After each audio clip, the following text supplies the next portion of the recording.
ఇంగ్లాండ్తో test series తర్వాత బంగ్లాదేశ్తో జరగబోయే one day T20 series team India రద్దు చేసుకునే అవకాశం కనిపిస్తుంది. ఆటగాళ్ల భద్రతను దృష్టిలో పెట్టుకొని బీసీసీఐకి ఇండియన్ గవర్నమెంట్ అనుమతి ఇవ్వలేదు. దీంతో ఈ సిరీస్ ఇప్పట్లో జరిగే సూచనలు కనిపించడం లేదు. బంగ్లాదేశ్లో నెలకొన్న రాజకీయ అశాంతి కారణంగానే ఈ సిరీస్ వాయిదా పడినట్టు తెలుస్తుంది. సిరీస్ ఆడేందుకు బంగ్లా బోర్డు సిద్ధంగా ఉన్నప్పటికీ టీమిండియాను పంపేందుకు ఇక్కడ కేంద్ర ప్రభుత్వం గ్రీన్ సిగ్నల్ ఇవ్వట్లేదు. దీంతో ఇప్పుడు రోహిత్ కోహ్లీలను టీమిండియాలో చూసేందుకు ఫ్యాన్స్ మరికొంత కాలం వేచి చూడక తప్పట్లేదు.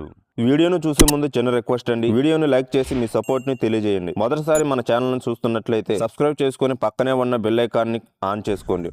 బంగ్లాతో సిరీస్ దాదాపుగా రద్దు కావడంతో భారత్ తర్వాత ఆడబోయే సిరీస్ గురించి చర్చ మొదలైంది. ముఖ్యంగా వన్డే సిరీస్ పై అభిమానులు ఆసక్తి చూపుతున్నారు. దీనికి కారణం రోహిత్ కోహ్లీలే కారణమని ప్రత్యేకంగా చెప్పాల్సిన అవసరం లేదు. రోహిత్ కోహ్లీ ప్రస్తుతం వన్డేలు మాత్రమే ఆడుతున్నారు. వీరిద్దరు ఒకేసారి టీ20 టెస్ట్ సిరీస్ కు రిటైర్మెంట్ ప్రకటించారు. దీంతో వీరిద్దరిని ఫ్యాన్స్ ఎప్పుడెప్పుడు వన్డేల్లో చూడాలా అని ఎదురు చూస్తున్నారు. బంగ్లాదేశ్ సిరీస్ రద్దు కావడంతో టీమిండియా తమ తదుపరి వన్డే అక్టోబర్ 19 నుంచి ఆస్ట్రేలియాతో ప్రారంభమవుతుంది. 2020 తర్వాత ఇండియా తొలిసారి వైట్ బాల్ ఫార్మాట్ కోసం ఆస్ట్రేలియాలో పర్యటించనుంది. అక్టోబర్ 19 నుంచి 25 వరకు వన్డే సిరీస్, అక్టోబర్ 29 నుంచి నవంబర్ 8 వరకు టీ20 సిరీస్ జరుగుతుంది. అక్టోబర్ 19న పెర్త్లో తొలి వన్డేతో టూర్ మొదలవుతుంది.